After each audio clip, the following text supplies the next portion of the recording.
Bienvenidos a Investigaciones Especiales. Hoy le presentamos Las momias de Nazca con Jaime Maussan.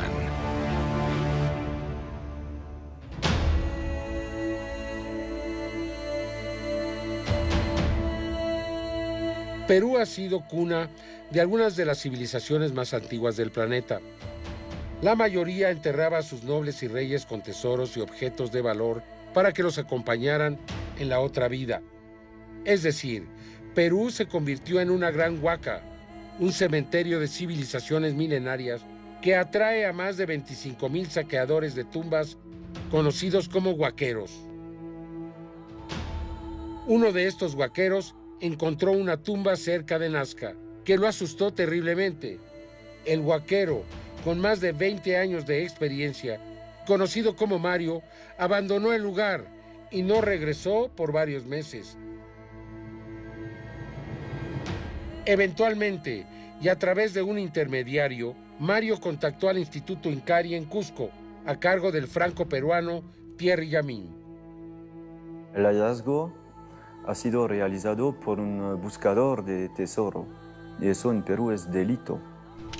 Cuando han venido a vernos era para tener nuestro análisis. Lo que hemos hecho es difundir un hallazgo y evitar que estas piezas desaparezcan. Es un honor en una vida humana, una oportunidad de poder llevar esta información. Un equipo conformado por científicos y periodistas de 4 países distintos se dirigió hacia Perú para tratar de determinar la autenticidad del descubrimiento de cuerpos momificados, cuyas características se aseguraba no eran similares a las de los seres humanos. Viajamos desde la Ciudad de México hasta Lima, y desde Boulder, Colorado, en los Estados Unidos, viajaría un equipo de televisión de ese país a cargo del experimentado productor Jay Weiner, quien iba al frente del equipo de la cadena de televisión Gaia, la cual participaría junto con el Grupo de México en la investigación. También nos acompañó el periodista de Perú, Joyce Mantilla, quien reportaría los resultados de la expedición al público de su país. De acuerdo a la información, se habrían realizado análisis preliminares de cuerpos de 2 tamaños distintos. Estos seres habrían sido encontrados momificados, es decir, que muy posiblemente habrían convivido con seres humanos en la antigüedad, o podríamos estar ante un elaborado fraude, cuya única intención sería engañarnos.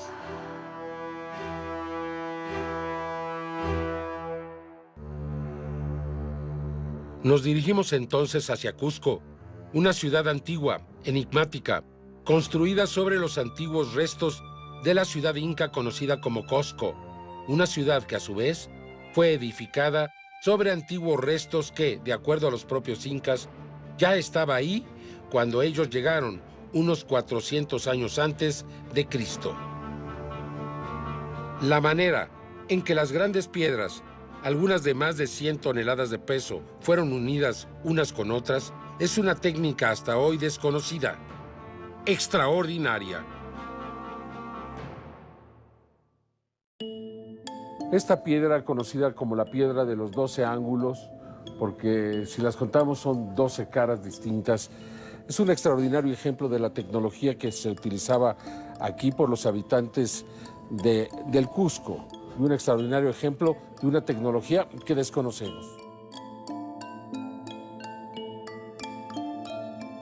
Ahí pudimos encontrarnos con Thierry Llamín, el director de la organización no gubernamental Incari, quien ha venido desarrollando el protocolo científico en torno al extraordinario hallazgo realizado en el desierto de Nazca.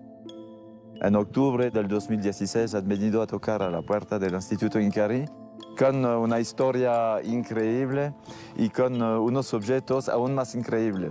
Y hemos empezado a estudiarla y al mismo tiempo a investigar para saber más de esta historia y primero si se trataba de un fraude.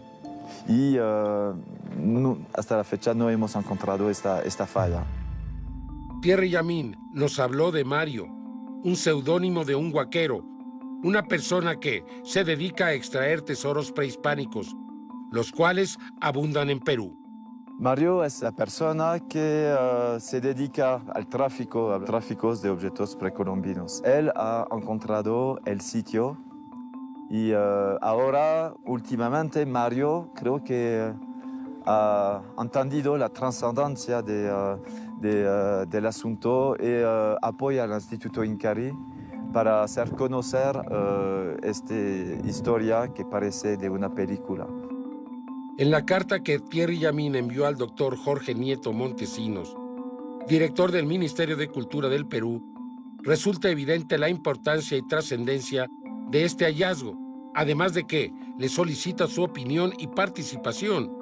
Thierry Llamín no ha recibido respuesta hasta el momento. Hemos alertado a principios del mes de enero el ministro de Cultura.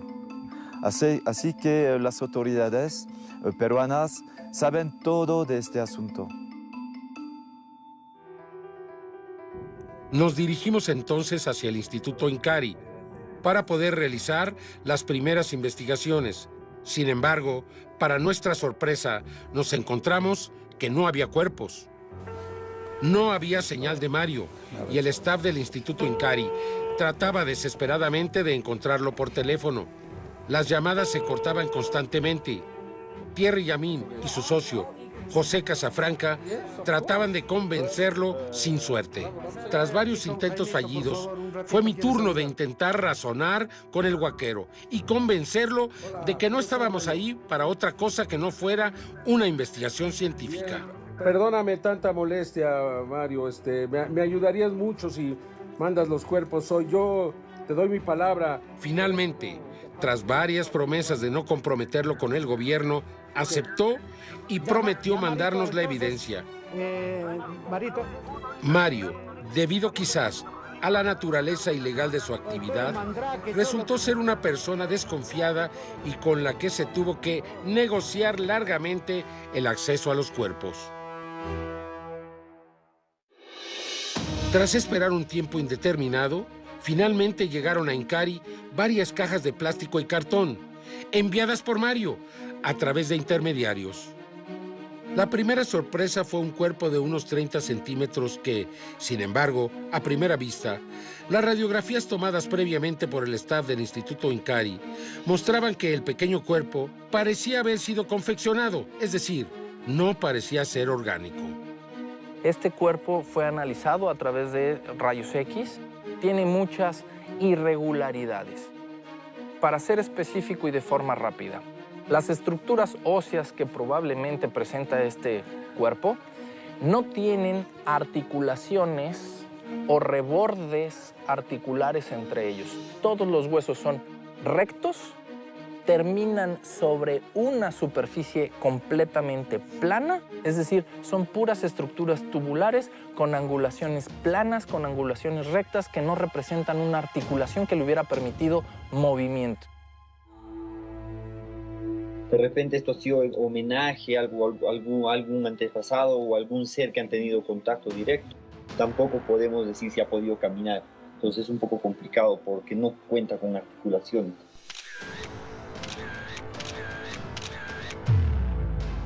¿Se trata entonces de una farsa? ¿Lo suficientemente creíble para atraer hasta aquí científicos de diferentes partes del mundo? ¿Sería este el momento para regresar a casa con las manos vacías?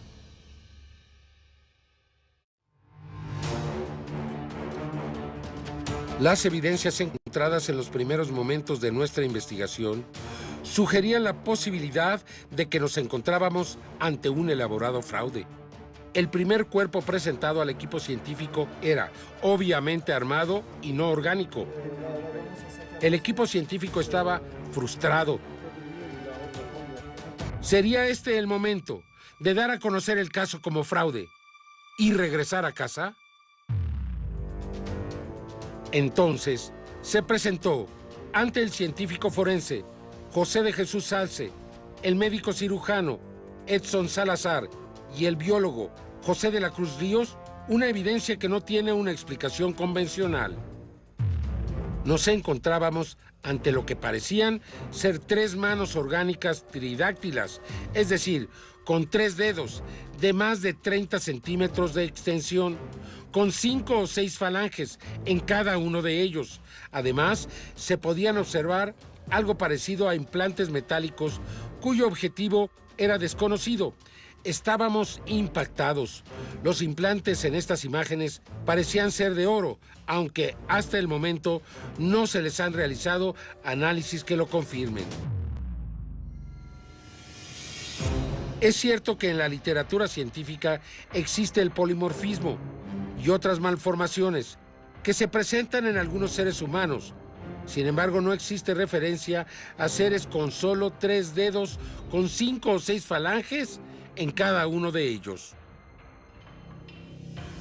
Hemos podido observar que estas manos tienen una estructura anatómica funcional muy específica. Es decir, se aprecian 2 huesos pequeños, hace falta un intermedio, luego existen 5 metacarpianos de una longitud totalmente superior a la de la especie humana conocida, muy a pesar de cualquier alteración o patología conocida en la medicina. Y estos 5 metacarpianos terminan fundiéndose a través de 3 cojinetes, es decir, tienen una longitud muy superior a la de la especie humana. Para nosotros, lo corto de nuestros dedos requiere de tener un dedo opositor que nos permita la prensión para sujetar las cosas. En cambio, en esta mano analizada, su longitud y sus 6 falanges le permitirían una cobertura de envolver para poder tomar las cosas.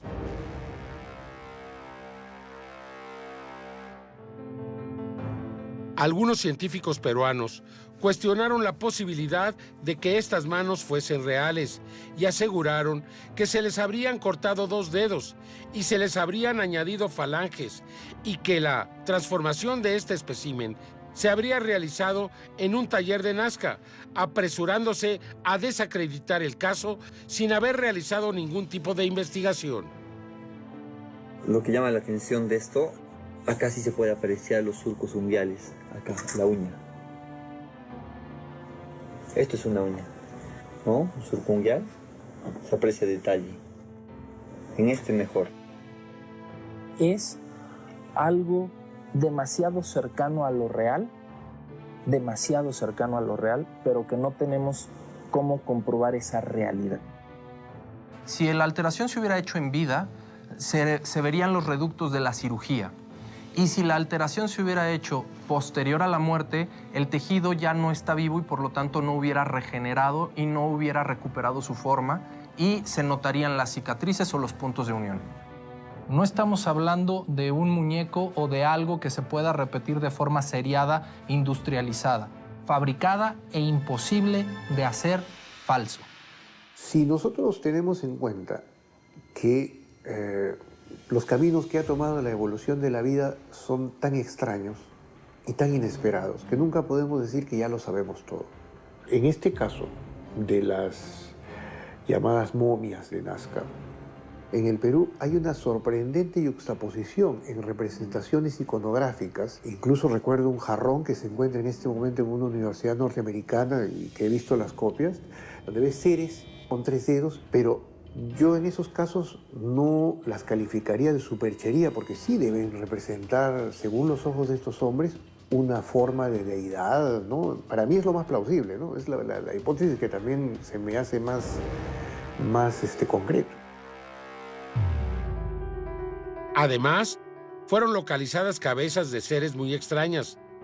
Las cabezas tenían claramente connotaciones de características no humanas, similares a las representaciones que se han hecho en algunas de las películas de los llamados seres extraterrestres.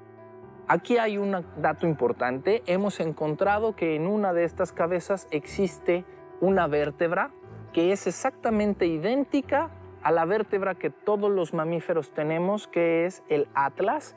que es la que permite el soporte del cráneo, y esto nos habla de que este cráneo estaba completamente conectado con una estructura corpórea, con un cuerpo, y tenía un movimiento de rotación que le permitía poder mover la cabeza.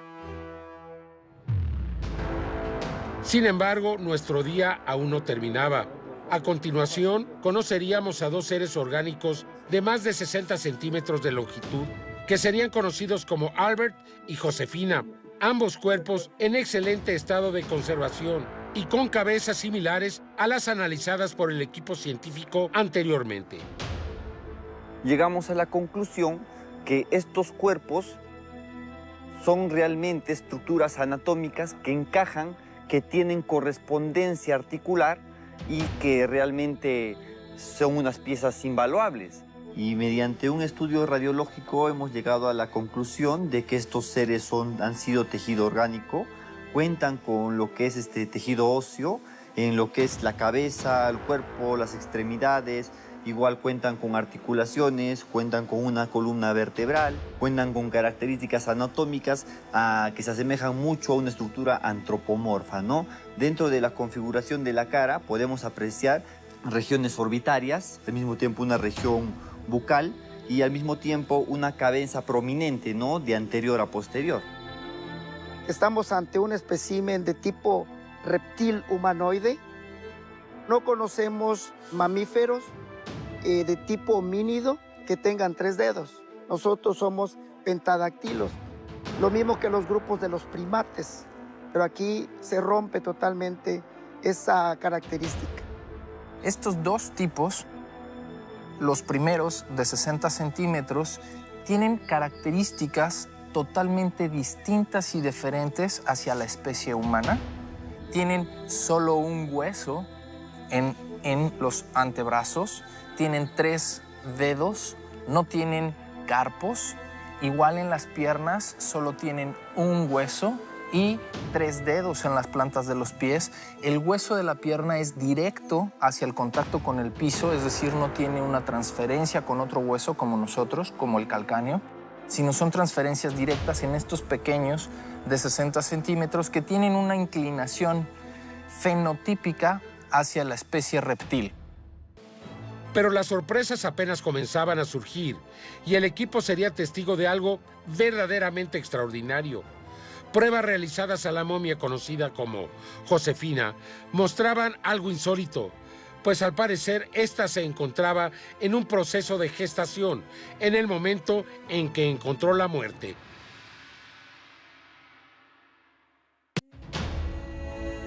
Las evidencias encontradas en los primeros minutos de nuestra investigación en Perú sugerían la posibilidad de que estábamos ante una nueva especie.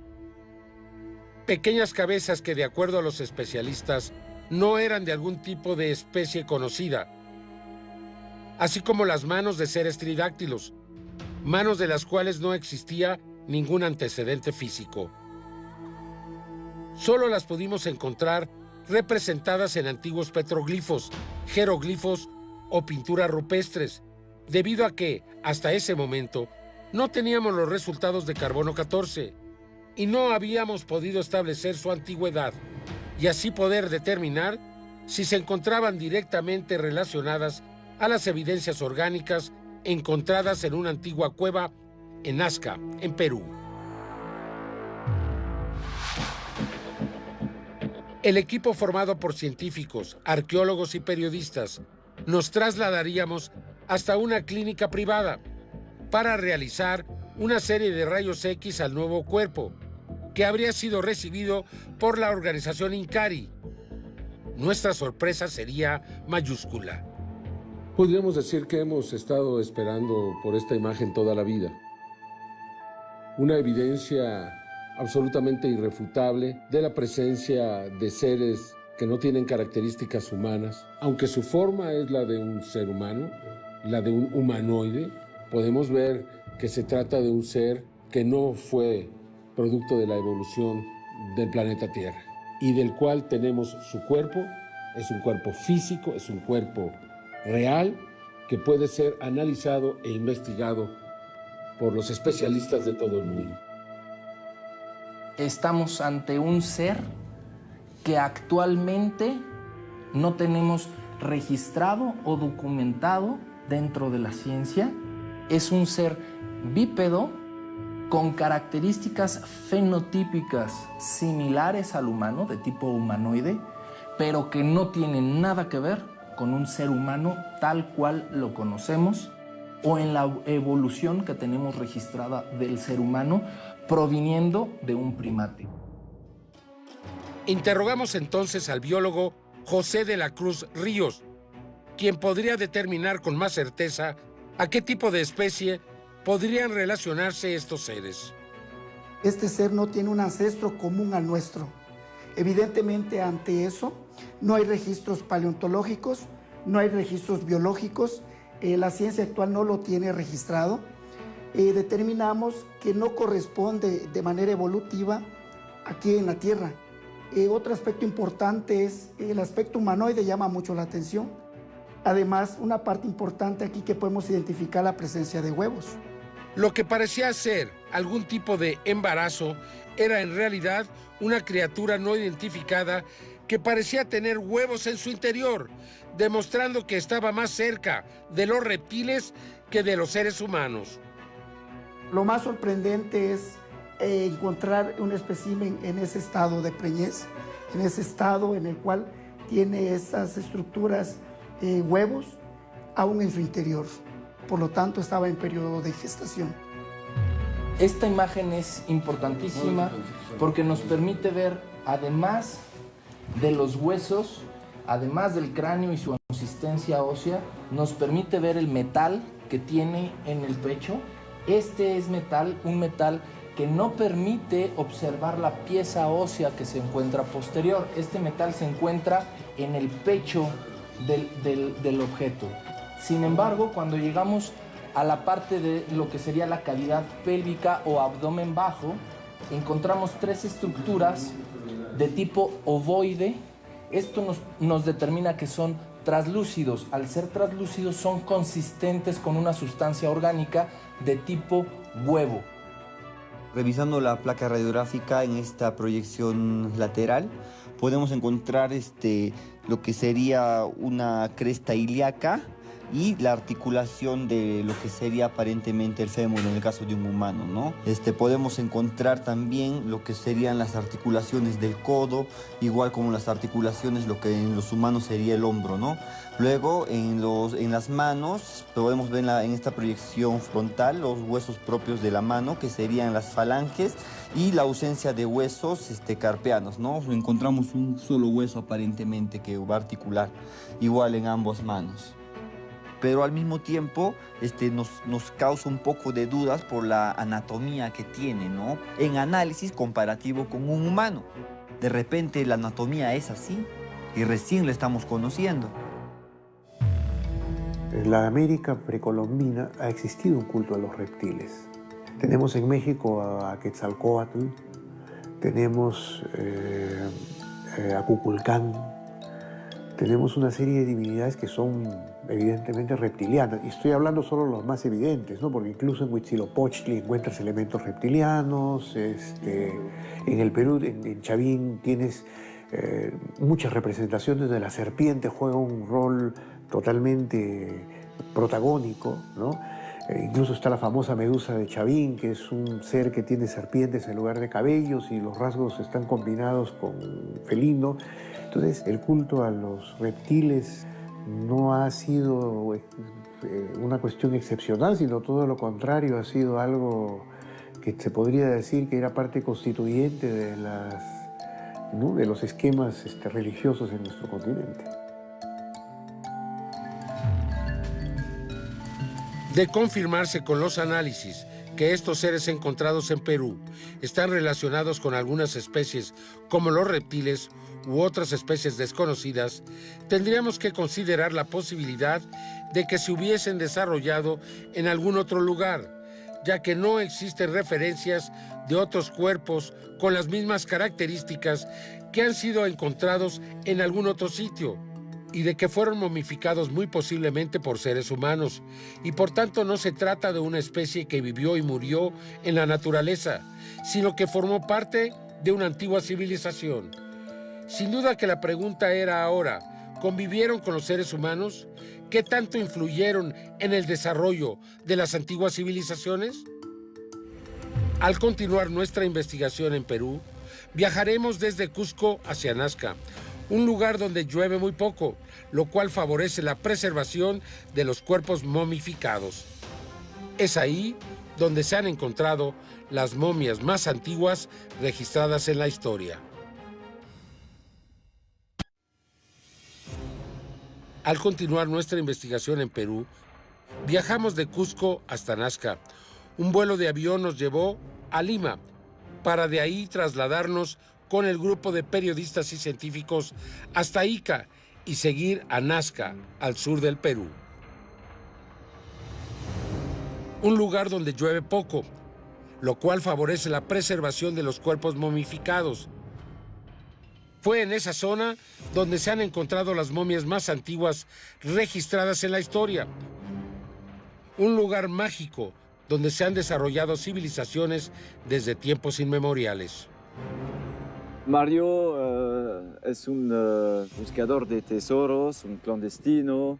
Desde hace 25 años ha encontrado miles de cerámicas a través de todo el Perú, sobre todo en la costa. Ayudó al descubrimiento de muchos sitios muy conocidos aquí en Perú desde los años 90. Y lo que ha encontrado no pertenece a las culturas conocidas hasta la fecha en Sudamérica. Lo que puedo asegurar es que iremos hasta el fondo de esta historia. Si es un fraude, vamos a denunciarlo. Si es algo de real, vamos a demostrarlo. Pero todo nos indica ahora que es algo de real, 100% real, y que va a cambiar la historia. El vaquero es un mote que le pusieron a los profanadores de tumbas, a los disturbadores de tumbas. Parece que es una tradición, ¿no? Esto va heredándose de padre a hijo. Les importa poco el problema cultural. Lo que les importa es solamente la utilidad monetaria. Tiene siglos de existencia. Si nosotros vemos estas cosas dialécticamente, dentro de lo malo está un poco de bueno. Si los gobiernos no le dan importancia a las investigaciones arqueológicas, no hay presupuesto. Y los vaqueros lo que hacen es de repente una especie de rescate de manera inconsciente. 90% de las evidencias culturales materiales es obra de los vaqueros. Y seguramente muchos de ellos han encontrado tumbas importantísimas, como en este caso de las momias o los tridáctilos de Nazca, como fue originalmente el hallazgo de estos especímenes. En nuestro viaje a Nazca, nos detuvimos en Cahuachi, la antigua capital inca, que floreció 500 años antes de Cristo y declinó 400 años después. Esta ciudad, que hoy permanece abandonada en el desierto, fue el origen de las llamadas líneas de Nazca, ya que en ese lugar se han encontrado figuras similares que evidencian la influencia que tuvieron sobre aquellos que desarrollaron las líneas de Nazca. Cahuachi tiene una gran pirámide y se considera que pudo haber sido la primer gran ciudad de los habitantes de Nazca. Aquí se han encontrado muchas cosas como cerámicas, textiles, cabezas de trofeo, antara musical.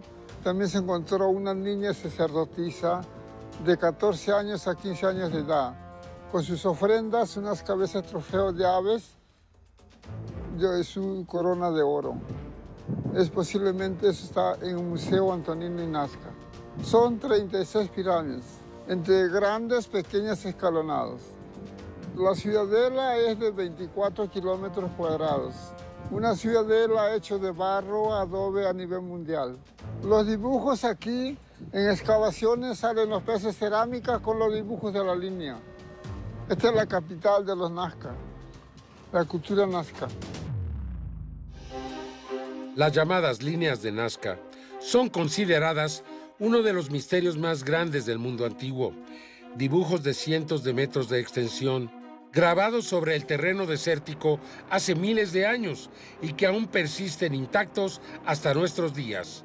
Sus diseños resultan inexplicables en tiempos en que no existían aeronaves o satélites que hubiesen permitido a sus diseñadores realizarlos con la precisión absoluta que presentan.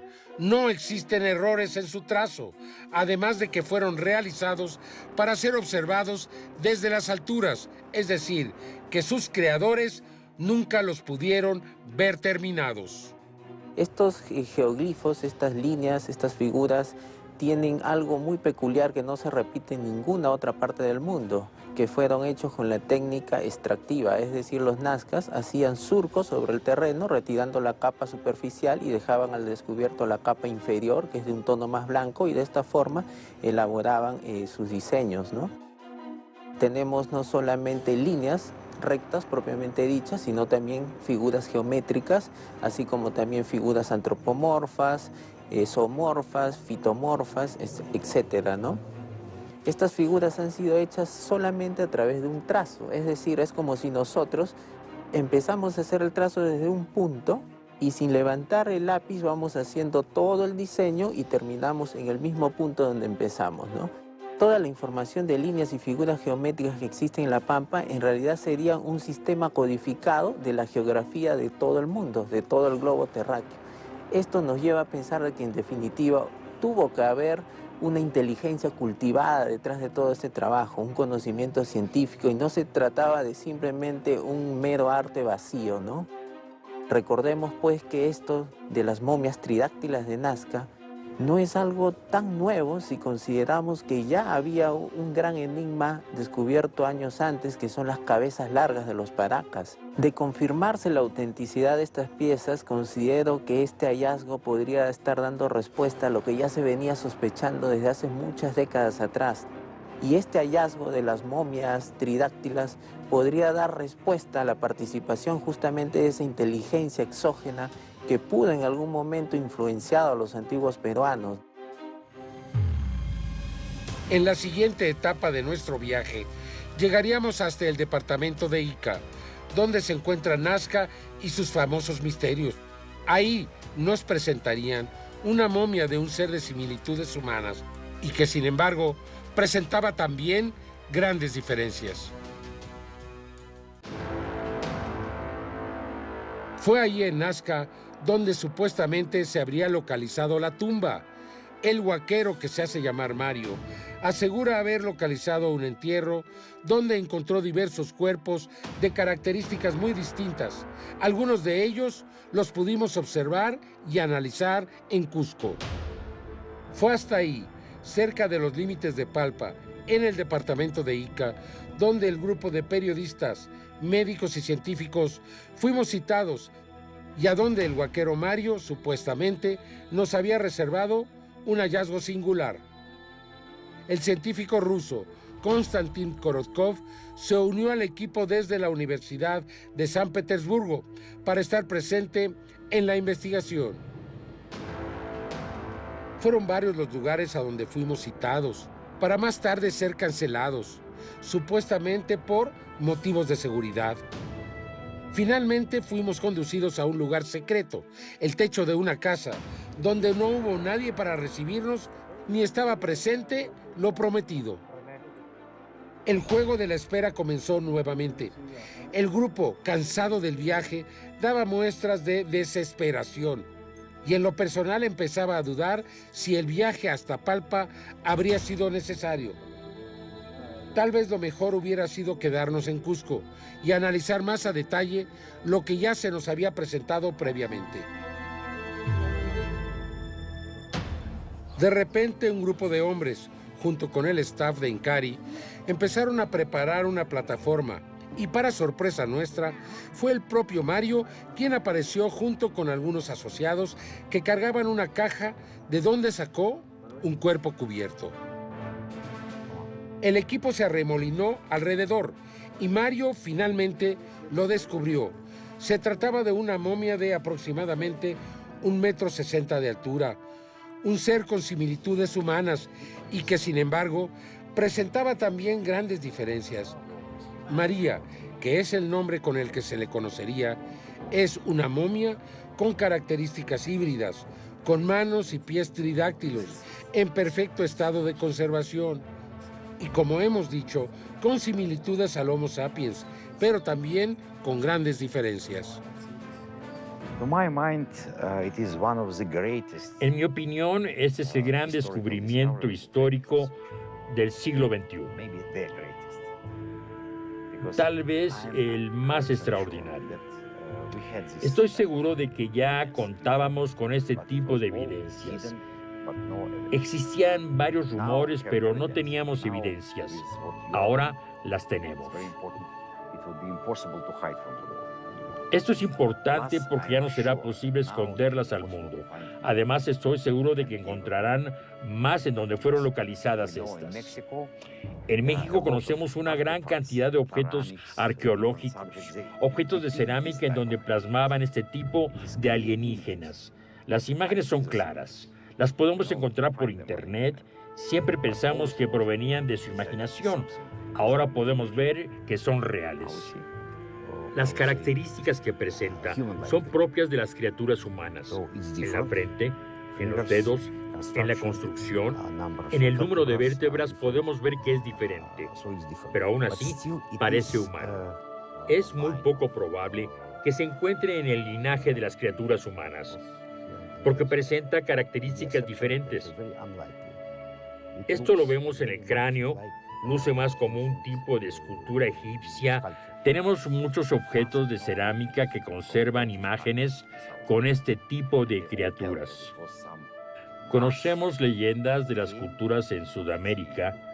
Muchas de ellas se refieren a dioses que en un momento vinieron y presentaban este tipo de dedos, el mismo tipo de cráneos, muy parecidos a los representados en la antigua cultura egipcia.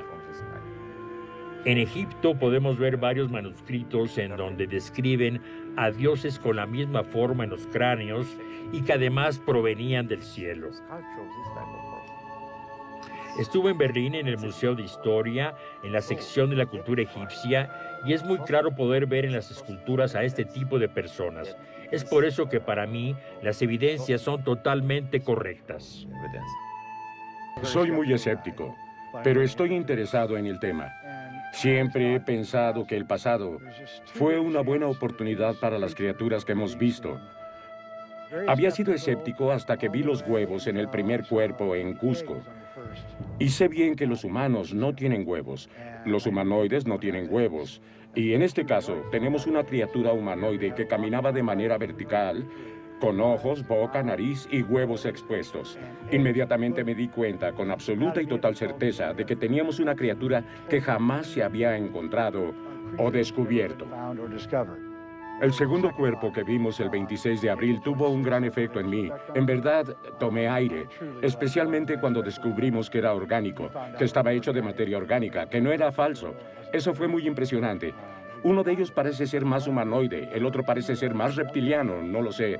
Esto significa que debemos esperar hasta que salga la primera prueba antes de que lo podamos descubrir. Y estamos ante un nuevo descubrimiento de una nueva especie nunca antes descrita en la literatura científica.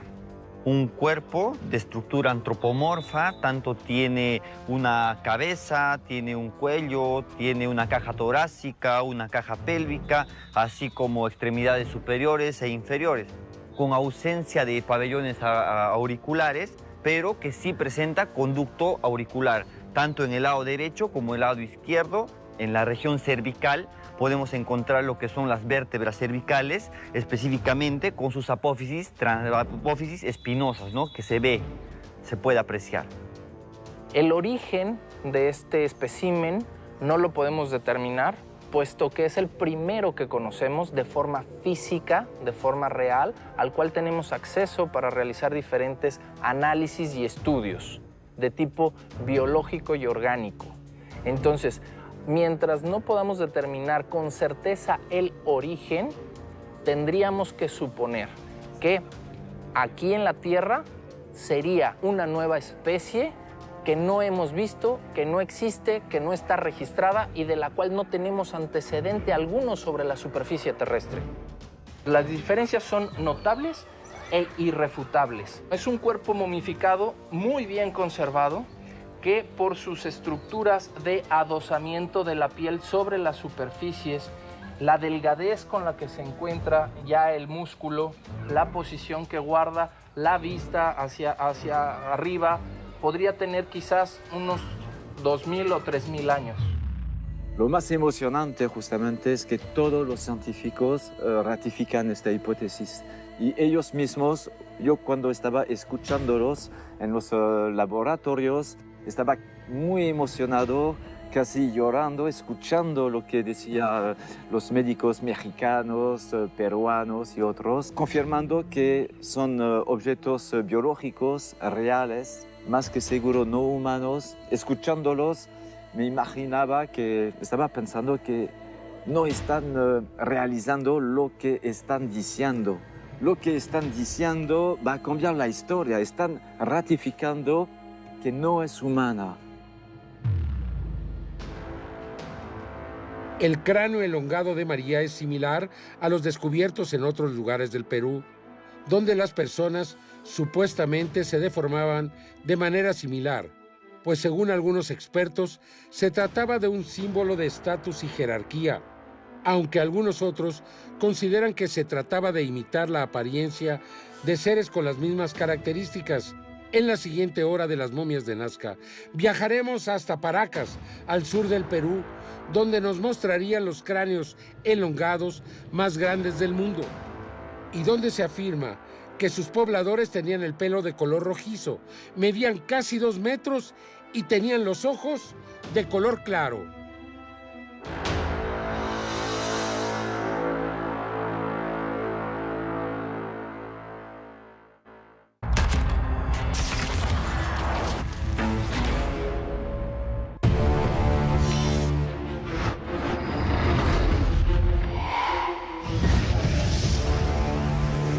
Bienvenidos a Investigaciones Especiales. Hoy le presentamos Las momias de Nazca con Jaime Maussan. El descubrimiento de las momias de Nazca ha arrojado hasta ahora 3 manos tridáctilas, 2 cabezas y 2 cuerpos tridáctilos con características reptilianas de 60 centímetros, conocidos como Albert y Josefina, la cual contiene 3 huevos calcificados en su interior. También se encontró un cuerpo de 1 metro con 60 centímetros, al que se le puso el nombre de María, con manos y pies, con 3 dedos y cabeza elongada. Ambas especies, aparentemente, se reprodujeron en esta área y vivieron y murieron entre los antiguos pobladores del Perú. Se realizaron nuevos estudios en Cusco para determinar con un especialista en radiología, el doctor Raimundo Salas, con más de 35 años de experiencia, si existía alguna duda ante las extraordinarias características de esta momia. Yo me remito a las imágenes, como lo vuelvo a repetir, los medios de diagnóstico actuales, como es la tomografía, son medios bastante objetivos. No es subjetivo, no es para ponerse a pensar, es ver y describir lo que uno está viendo. Tanto los huesos del carpo y del tarso se concadenan perfectamente, tanto en las manos como en los pies. Realmente no hay lugar a una distorsión. No hay seña de haber sido mutilado, ¿no? En ninguna de las 2 momias, no. Es una cosa imposible. En las manos tienen 5 falanges. Ahí no hay ningún truco, ninguna manipulación de estos especímenes, ¿no? Un humano común y corriente no es, definitivamente no. Bueno, yo no sé en base a qué dicen que es falso. Hay que estudiar el espécimen para poder opinar. No se puede opinar de una cosa que no se ha visto, que no se ha tocado. Porque tendrían que hacer, como le digo, los mismos estudios y opinar recién. No pueden opinar a priori, tienen que opinar a posteriori. En la Universidad de Colorado, la catedrática y radióloga Mary Jessie analizó las placas de rayos X, considerando que los huesos están en orden y no encontró añadidos ni rastros de que los cuerpos hayan sido armados. Basándome en las imágenes En el cráneo no veo ninguna línea central, no hay huesos que estén separados y el cráneo parece estar fusionado, lo que parece sólido, una estructura sólida. En la mano, procedente del carpo, no solo vemos 3 dedos, también tiene una ampliación en los huesos, los metacarpos y las falanges. Entonces, si nos fijamos en el metacarpo, sus huesos son más gruesos que los nuestros. Sucede lo mismo con las falanges. Los huesos de los dedos son muy robustos. Estamos viendo que sucede lo mismo en los pies. Entonces, si alguien repite esto de una manera artificial, debe de tener un conocimiento muy avanzado del esqueleto humano. Puedo decirte que continúa desarrollándose la expectativa en esto tan extraño. Only it's just very strange. Estos análisis a través de tomografías también fueron realizados en el Instituto Sergei Beresin de Moscú. La radióloga Natalia Salosnaya analizó las tomografías de los seres de 60 centímetros, de características similares a los reptiles, junto a otros colegas, Tatiana Rakova y Vladimir Kuplevatsky. No creo que sea una falsificación, porque el proceso de la momificación se llevó a cabo con mucho cuidado. Por lo general saben a lo que se refiere el proceso de la momificación cuando se trata de salvar el cuerpo. Hay un daño, por ejemplo, sobre las costillas cuando se llevó a cabo en el proceso de momificación. El hecho de que la columna cervical, en comparación con el resto de la columna vertebral, esté dañada, se deba tal vez al momento de transportar el cuerpo. Porque al parecer el daño ocurrió después de que el cuerpo fue momificado, porque no hay otros cambios. Si hubiera sido en vida, habría otros cambios en los huesos, en ambos cuerpos. Konstantin Korotkov es profesor de física en la Universidad Bioestatal de San Petersburgo. Analizó directamente el cuerpo de la momia María, de características humanas, y mostró a sus colegas las pruebas recolectadas. Sabes, es interesante que en Rusia tenemos muchos científicos, todos están muy entusiasmados para ayudar en las investigaciones y para obtener información. Lo importante es poner sus nombres debajo de la información. Estoy seguro que solo es el principio, debido a que cualquier investigación de este tipo requiere mucho esfuerzo y dinero. Por eso deben ser equipos de científicos serios que puedan hacer esto. Trabajo con instituciones de máximo nivel, con genéticos en la vanguardia del mundo. De San Petersburgo, en Rusia, esta institución es la base de esta universidad y por supuesto cuentan con la tecnología adecuada. We had analysis of Maria.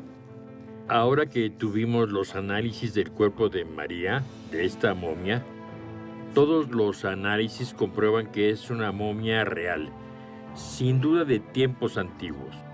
Ahora he sido afortunado de recolectar muestras directas de las manos y los pies. Esto a su vez fue documentado. Necesitamos comprobar que todos los materiales fueron tomados del cuerpo de María y materiales tomados de las manos y pies sean biológicamente iguales. Solo así será una evidencia sólida, sin duda alguna. Al regresar mandamos a hacer pruebas de carbono a los Estados Unidos y otros países. También mandamos pruebas de ADN, de nuevo en múltiples lugares. Y planeamos hacer estudios espectroscópicos. Necesitamos comprobar que todos los materiales fueron tomados del cuerpo de María. Daniel Merino es arqueólogo español que trabaja desde hace algunos años en Perú y se ha especializado en las cámaras funerarias, en las tumbas de los antiguos habitantes del Perú. Él decidió participar en este proyecto solo para demostrar que este supuesto descubrimiento era en realidad un fraude. vamos a tener lo que es la parte científica, la sociedad científica dividida. Mucha gente no lo va a creer. Bueno, nosotros estamos aquí para demostrar si es un fraude o no es un fraude. Imaginaros un proyecto normal de excavación típico de aquí, de la zona. Imagínense que nos diera la sorpresa que en otros contextos más antiguos aparecieran estas criaturas. Entonces eso hubiera sido una bomba. Cuando se demuestra algo diferente, que puede romper una cronología, para nosotros ya es un caos. Ya hay un ataque científico por parte de los colegas. Imaginaros con este tema tan delicado, ¿no? A nivel científico, porque va a ser muy delicado. Y van a tratar, si demostramos que no es un fraude, van a tratar de demostrar que es un fraude. Y aunque mi parte incrédula todavía no esté presente y diga no son de aquí, los resultados son los resultados. Y lo que usted dice, los cuerpos están, que la gente crea o no, y es algo personal. Pero sí, efectivamente, la parte científica se van a meter con el proyecto, por supuesto. Ante las críticas de expertos peruanos y tras un reporte oficial del Ministerio de Cultura, sugiriendo que algunos de los hallazgos habrían sido creados con partes de animales, nos trasladamos hasta Lima, buscando una audiencia con su director para que comprobaran de primera mano el hallazgo y pedirle que se sumara a la investigación. Pero las cosas no sucederían de la forma que esperábamos. Y otra decepción estaba en camino.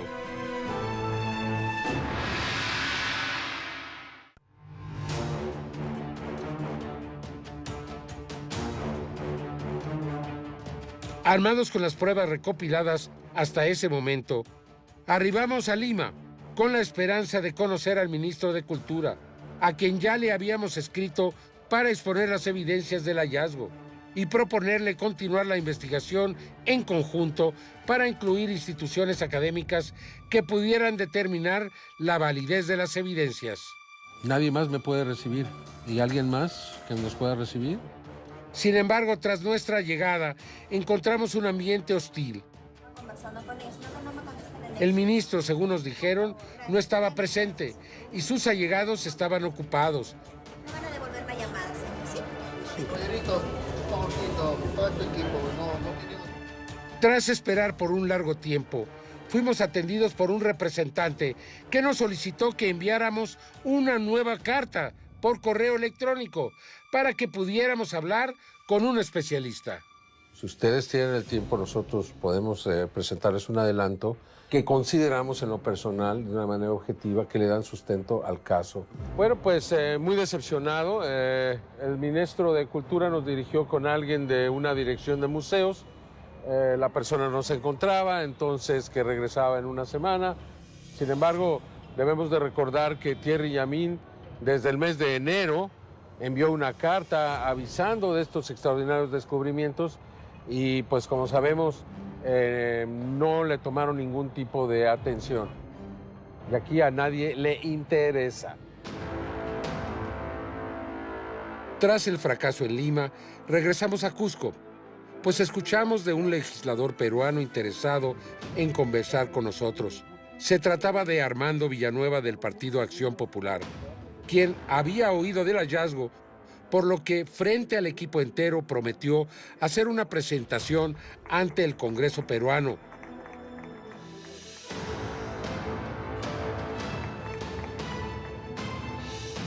Donde tendríamos la oportunidad de mostrar las evidencias recolectadas, no solo a los congresistas, sino al mundo entero.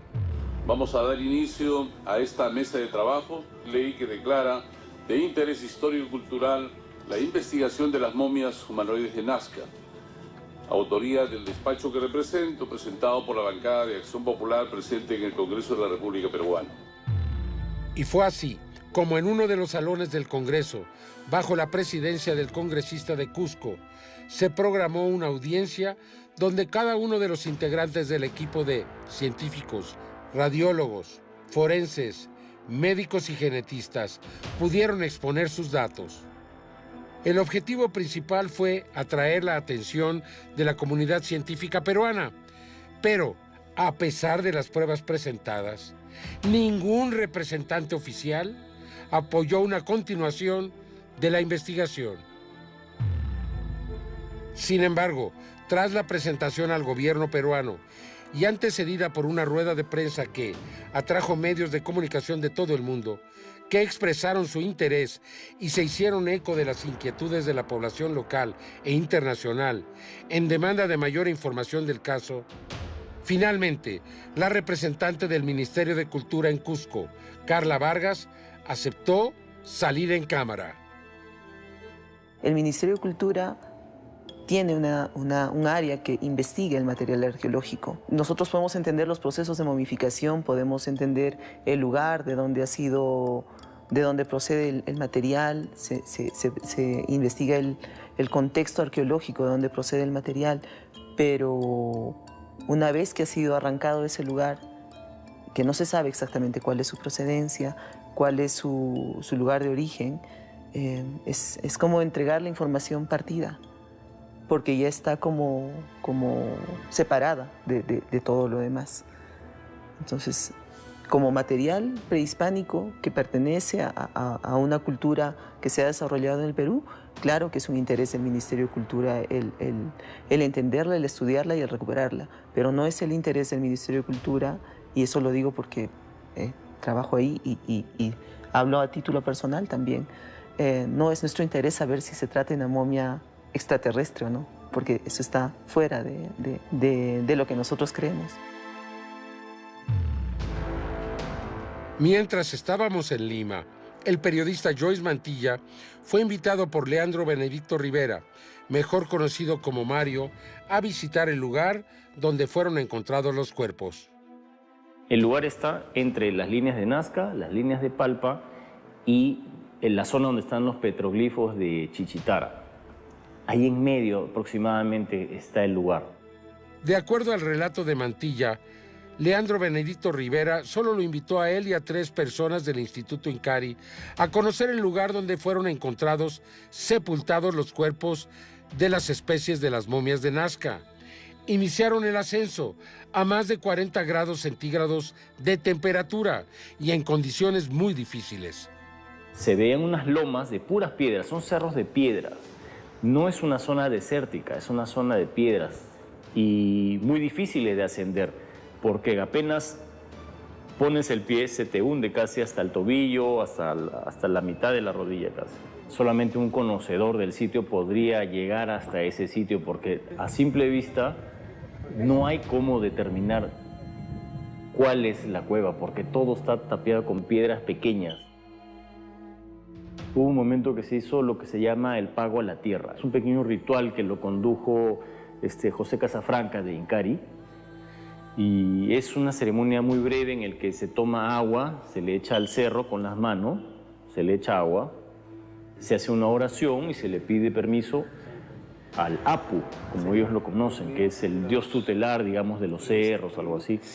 Ellos creen que esto le da una especie de protección a las personas que van a ascender el cerro.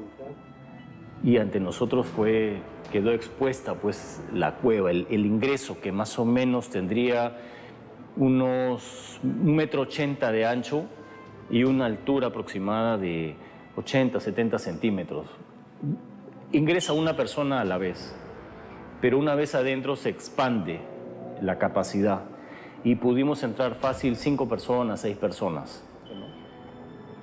Pero tienen ese olor característico que hemos sentido quienes hemos tenido contacto con los cuerpos momificados. Un olor penetrante, muy fuerte. Y bueno, procedimos a documentar el hallazgo. Esta parte es roca dura. Cuando hacemos algún movimiento se desmorona. Y en la parte de allá atrás hay otra recámara más pequeña todavía. Evidentemente no es un sarcófago, son unas recámaras que han sido cavadas en la tierra para poder depositar estos cuerpos momificados. ¿Este es un lugar donde se hayan hallado cuerpos momificados? Sí. Porque si se hubiera querido crear este escenario como una escenografía falsa, para decir que este es el lugar y no lo es. Sería muy difícil que la tierra de diatomea, que está por todas partes, también esté en las paredes. Nosotros rascamos las paredes y seguía saliendo, cubierto cuidadosamente con piedras que lo hacen camuflar como que es parte del cerro, pero es bien profundo y tiene hasta 2, 3 recámaras, pero pequeñas. En una se encontraron las cabezas, las manos, en otra yo me metí en el lugar para ver si verdaderamente podría caber una persona. Pude caber con relativa facilidad. Cuando entramos al lugar, inmediatamente yo sentí que era el lugar, que era por lo menos un lugar de hallazgos. De eso no me cabe duda.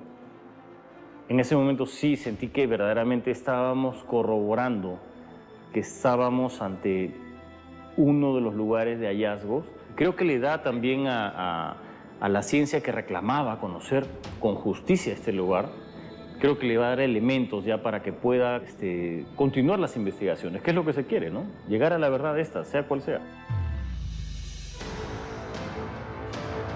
Continuando con nuestra investigación, viajaremos al sur del Perú, donde han sido encontrados diferentes cráneos con las mismas características que la momia María.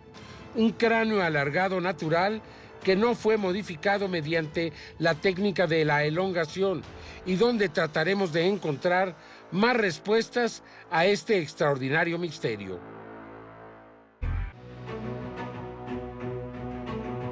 En Paracas, en la costa del Perú, nos encontramos con Brian Forster, biólogo norteamericano que ha venido estudiando los cráneos encontrados en esa localidad desde hace casi una década.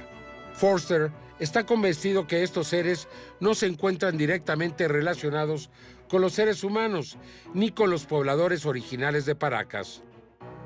En general, eran personas prácticas y partieron antes que las distinguidas personas de Nazca. Pero ¿cuál es la diferencia entre la gente de Paracas y la de Nazca? Parecía normal que las personas de Nazca miraran a la gente nativa con pelo negro, piel oscura, no muy altos. Pero los Paracas parece que tenían al menos 6 pies de altura. La clase noble tenía cabezas alargadas, cabello rojo, la cual probablemente significaba que tenían la piel clara y posiblemente los ojos verdes. Características que no son propias de las personas nativas de América. Por lo que nuestra teoría es que estas personas pudieron venir de otra parte del mundo. Los resultados iniciales de uno de ellos muestra que ciertos segmentos de ADN no coinciden con ningún otro grupo en el planeta, por lo que parte de la genética no proviene de África, no es asiática, no es nativa, no es caucásica, ninguna de ellas. Así que lo primero que podemos pensar es que es de algún otro tipo de humanidad. Uno de los rasgos característicos de la nobleza inca era que tenían pequeños huesos en la parte posterior del cráneo, los cuales llamaron huesos incas. Dicen que es una característica exclusiva de su cultura, pero ahora vemos que los Paracas lo tenían desde antes, al menos 1000 años antes que los incas. Encontrarán cráneos alargados en todos los continentes, excepto en la Antártida. Eran gente de la nobleza. Si llegaran a existir descendientes de cualquier tradición oral, te dirán que lo hacían porque se pensaba que los niños serían más inteligentes, además de tener una hermosa apariencia. ¿Por qué los antepasados lucían de esta forma? Una vez más, si retrocedes en la genética de las personas hasta la antigüedad, te darás cuenta que probablemente nacieron de esta manera. Soy el único que estudia esto entre 7 millones de personas. Soy el único que pasa demasiado tiempo tratando de descifrar quiénes eran estas personas, ya que a los arqueólogos simplemente no les importa. Estamos trabajando con las pruebas en el gobierno, con el Ministerio de Cultura. El arqueólogo en jefe es Rubén Soto del Museo Inca. Además, 10 cráneos alargados serán examinados en los mejores laboratorios del planeta. Será sorprendente y deberá cambiar la historia de la humanidad. Brian Forster realizó un descubrimiento trascendente en Patapatani, en Bolivia, a un lado del lago Titicaca, donde encontró el cadáver de una joven madre con el cráneo elongado y a un pequeño feto que murió antes de nacer y que tenía las mismas características, es decir, un cráneo que presentaba una elongación muy pronunciada. Un descubrimiento que demostraría que estos seres nacían con estas características y no necesariamente que su cabeza fuera modificada de manera artificial. Un descubrimiento que abría la posibilidad de que en nuestro mundo existiera una clase de seres diferentes que hubiesen convivido con los seres humanos y quizás podrían haber alcanzado los más altos niveles en la escala social, incluso para llegar a ser considerados como seres divinos o verdaderos dioses en la tierra. A diferencia del embalsamamiento, la característica más importante de las momias de Nazca es que se encontraban desecadas, con todos sus órganos aún en su interior. Se realizó un análisis de la sustancia que cubre el cuerpo de la misma, un polvo blanco muy fino que se desprende con facilidad y que parecía haber sido aplicado en combinación con algún tipo de líquido, probablemente un aceite que le dio la adherencia. Se identificó a este polvo como tierra de diatomea o diatomita, una alga microscópica fosilizada del Mioceno y Pleistoceno, la cual aparentemente fue utilizada para desecar el cuerpo de este ser del sexo femenino, ya que no se trata de una momia clásica, al conservar sus órganos internos. Es posible que estas algas fosilizadas, que fueron parte del fitoplancton en tiempos muy antiguos, tanto en los océanos como en fuentes de agua dulce, hayan permitido al cuerpo estar libre de insectos y de hongos por sus cualidades insecticidas y fungicidas. Existen depósitos de tierra de diatomea en todo el mundo, y algunos de ellos no muy lejos del lugar donde fue sepultado este cuerpo. No era común que se utilizara este polvo para conservar a las momias. De hecho, parece muy raro. En la actualidad, se utiliza como un insecticida muy efectivo contra las plagas. Se utiliza como ingrediente de los insecticidas por dos razones. Una es que, a nivel microscópico, las partículas de la tierra de diatomea son muy afiladas. Estas partículas se adhieren a un insecto y quedan atrapadas entre las articulaciones de su exoesqueleto. Cuando el insecto se mueve, se daña. La otra explicación es que la tierra de diatomea se pega al insecto y de alguna manera hace que se diseque. La tierra de diatomea es un insecticida orgánico y no tóxico. No se genera resistencia en los insectos, ya que el método de acción es físico y no químico. Cuando realizábamos la investigación en Paracas, ocurrió un nuevo descubrimiento en la tumba de Nazca. A este cuerpo, al que se le llamó Guaguita, que significa bebé en la lengua de quechua, tenía las mismas características que ya habíamos visto anteriormente. Solo 3 dedos en las manos y pies. Además del cuerpo de Guaguita, se encontró un cuerpo sin cabeza, de características similares a los reptiles. Sus descubridores le dieron el nombre de Victoria, y 3 nuevos cuerpos también con características reptilianas, a las que se les conocerá como la familia. De regreso en Cusco, el equipo procedió a estudiar los nuevos cuerpos, empezando con un bebé desecado con las mismas características de María, con solo 3 dedos en manos y pies.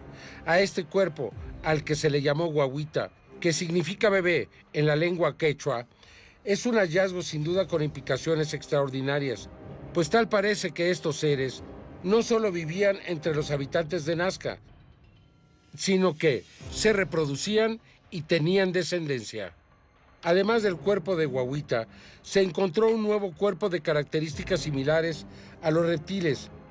Este nuevo cuerpo habría sido sepultado en una de las paredes de la tumba. Aparecía en posición sentada y no tenía cabeza. Muy posiblemente le había sido arrancada. Incluso tenía un fragmento de piel original. Sus descubridores le dieron el nombre de Victoria. muy difícil que sea armado por la estructura anatómica que presenta, los detalles anatómicos que presenta y la presencia de los ligamentos, los tendones, ¿no? Eso es lo que más nos llama la atención. Y si fuera un fraude, lo encontraríamos en un solo lado, de repente no lo encontraríamos, pero en este caso se encuentra simétricamente igual. Otra característica que me llama la atención son las crestas ilíacas y la ausencia del hueso púbico. Y a simple vista, haciendo un análisis comparativo con el cuerpo que le llamamos Josefina, con el cuerpo que le llamamos Albert, presentan las mismas características anatómicas, o sea, estamos hablando de los mismos patrones anatómicos. Y tiene una presencia de una piel en forma de escamas, si podemos apreciar. Y si podemos tocar la piel, tiene cierta porosidad. Y se asemeja mucho a la piel de un lagarto o de una serpiente en muchos casos. Es una piel áspera, porosa. La piel, similar a la de los reptiles en la Tierra, ya había sido aparente en los cuerpos que habíamos investigado anteriormente. Su color parece ser un gris oscuro, con una especie de escamas. Además, como ya lo habíamos presentado, estos seres son ovíparos, lo cual nos acerca aún más a los reptiles de la Tierra. Ante la necesidad de realizar análisis de carbono 14 para comprobar la antigüedad de estos seres, así como los análisis de ADN para encontrar su origen, el doctor Edson Salazar procedió a realizar los cortes, donde se pudieron extraer algunas de sus vértebras, además de tejido orgánico. Era evidente que se trataba de un ser que algún día tuvo vida.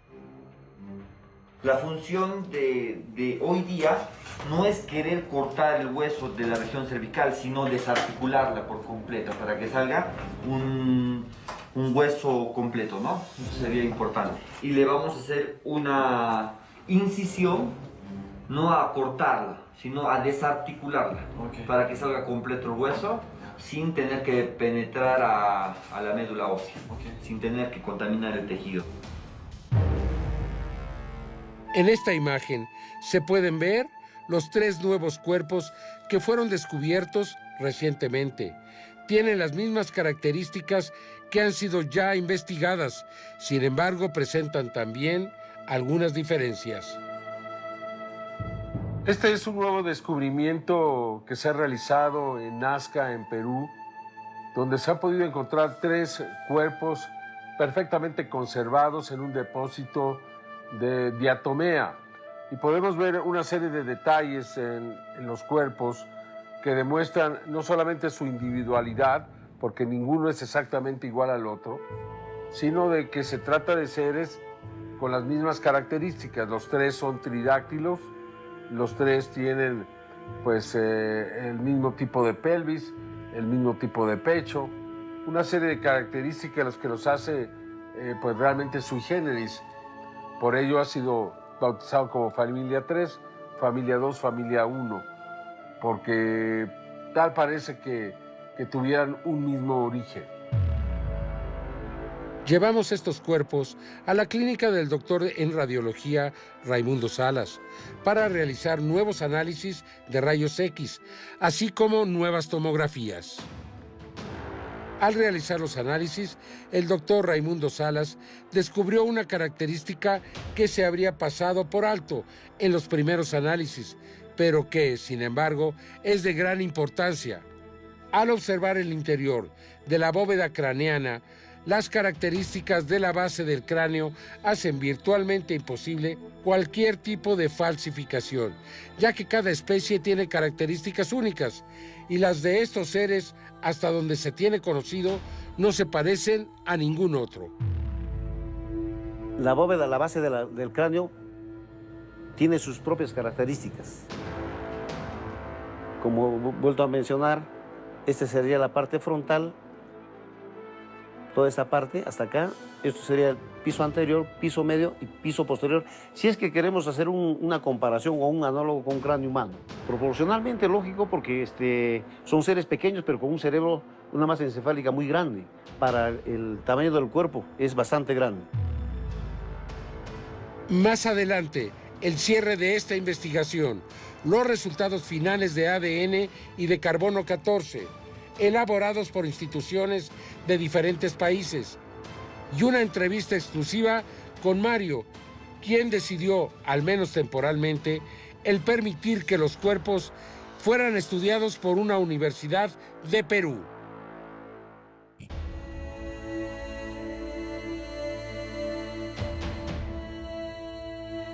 En cuanto a las pruebas de carbono 14, estas demostraron que en todos los casos se trata de piezas antiguas, cuya datación es la siguiente.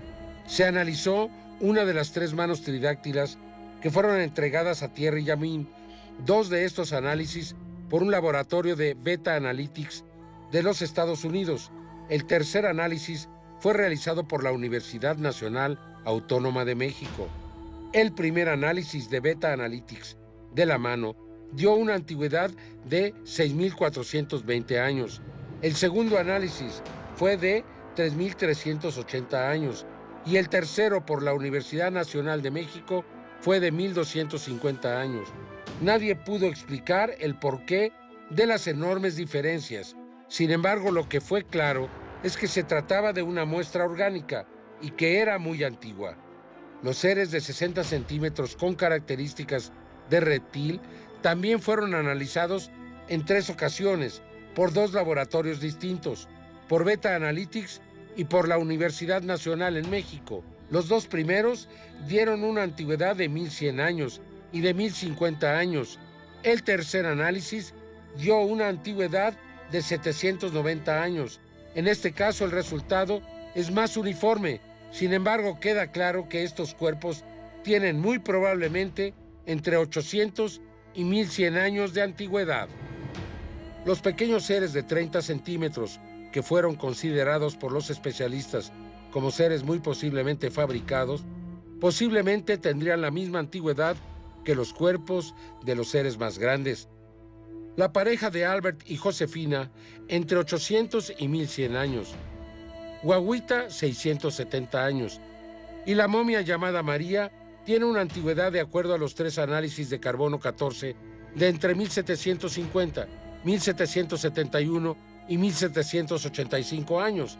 Es decir, que las 3 muestras determinan una antigüedad que puede establecerse como real y que ubica a este cuerpo en el tiempo de la cultura nazca. Una coincidencia extraordinaria que demuestra una relación entre la presencia de estos seres y del desarrollo de las llamadas líneas de Nazca. Poco antes de concluir esta etapa de la investigación, recibimos un reporte de los laboratorios encargados de analizar el ADN y realizar una secuenciación de las muestras obtenidas. Los últimos resultados de los estudios de ADN practicados en los cuerpos de tipo humano muestran características sorprendentes. Por ejemplo, María y Guaguita no son madre e hija, pero más importante aún, el hecho de que las muestras secuenciadas no han coincidido con ninguna muestra almacenada. ¿Qué significa esto? ¿Cuáles son las implicaciones de este resultado? ¿Estamos ante el descubrimiento de una nueva especie? Para los expertos que han estado involucrados en este caso, resulta evidente que se trata de algo asombroso y nunca antes visto, que podría tratarse de uno de los hallazgos más importantes no solo de su carrera, sino de la humanidad, algo que podría cambiar muchos de los paradigmas y de la vida en la Tierra. De todo el ADN aislado, solo el 25% coincide con algún gen conocido en los seres humanos. Se tienen las secuencias completas de cerca de 2.000 individuos de cada tipo en la Tierra y se compila cada referencia del genoma humano y solo el 25% concuerda, el otro 75% no. Hasta el momento lo que se ha logrado obtener son aproximadamente 600.000 secuencias diferentes a partir de este proceso de secuenciación masiva, que es un procedimiento de última tecnología para poder obtener este tipo de información. Este aparato ha logrado hacer un alineamiento y poderlo comparar con el genoma humano. Y lo interesante de todo esto es que al menos de estas 4 muestras que se han podido estudiar, los resultados que hasta ahora nos están arrojando es que sí, efectivamente hay DNA bacteriano, pero también hay secuencias que cuando las comparamos con el genoma humano, nos arroja que no existe una similitud significativa con el genoma humano. Estamos hablando de una secuencia de ADN pues, prácticamente desconocida, pero no solamente ha parado ahí nuestro análisis, también la estamos comparando con el genoma como son primates, también reptiles como es la tortuga marina, el cocodrilo, y los resultados que hemos obtenido pues, es que no existe una similitud del conocimiento de los seres vivos que habitan en este planeta. Necesitamos estudiar los casi 2 millones de secuencias que tenemos hasta el momento. Creemos que este análisis, para poderlo completar, pues nos va a llevar más o menos entre 6 meses a 1 año. Y todavía se va a generar mucha más información de las nuevas secuenciaciones que se vayan a realizar en un futuro. Sin embargo, no olvidemos que todo comenzó con Mario, a quien se le conoció desde el principio de la investigación como un huaquero de profesión. Sin embargo, Leandro Benedicto Rivera, nombre real del responsable del hallazgo, nos confesó que es tan solo un minero y no un saqueador de tumbas. Mi vida cambia radicalmente desde que estas cosas salieron a la luz. Me ha causado, la verdad, más problemas que cosas positivas para mi persona, mi familia, mi vida social, mi trabajo, todo. Esto ha sido algo que me pasó a mí muy casual, buscando vetas de oro, y me topé con una pilca de piedras que al inicio pensé que se trataba de una mina abandonada, y empecé pues a cavar y continué y sacaba y empecé a encontrar una especie como de un animal seco, muy raro, pero como estaba pegado con este polvo, no podía saber qué cosa era, de qué se trataba. Empecé a sacar otras cosas, unas manos que para mí eran como especies de unas garras de una ave, unas cabezas raras, y se podía diferenciar el ojo y la boca, y solamente lo que pude entregar para que unos amigos de Cusco lo puedan investigar eran algo de 9 cuerpos, 2, 3, cada uno sin cabeza, cabezas, solas, manos, un personaje grande, uno chiquito, total algo de 9 cuerpos. Me sorprende que todas las pruebas están apuntando a que esto es real, porque yo también me interesa ver qué es lo que yo encontré. Se siguen buscando las respuestas a un hallazgo que desde el inicio ha planteado preguntas que para muchos resultan incómodas, preguntas que ante la ausencia del gobierno y arqueólogos peruanos han tratado de ser respondidas por un grupo de gente comprometida. Las preguntas siguen ahí. ¿Estaremos ante un muy buen, elaborado fraude? ¿O estaremos ante uno de los descubrimientos más importantes para la humanidad, el de una nueva especie? Por último, aunque Mario, es decir, Leandro Benedicto Rivera, siempre ha tenido la posesión de los hallazgos, antes del cierre de esta investigación, fuimos informados que accedió a que la Universidad Nacional San Luis Gonzaga de Ica tome posesión temporal de los cuerpos, y es ahí donde son estudiados actualmente. Así que pronto tendremos algunas conclusiones y respuestas, o tal vez más preguntas.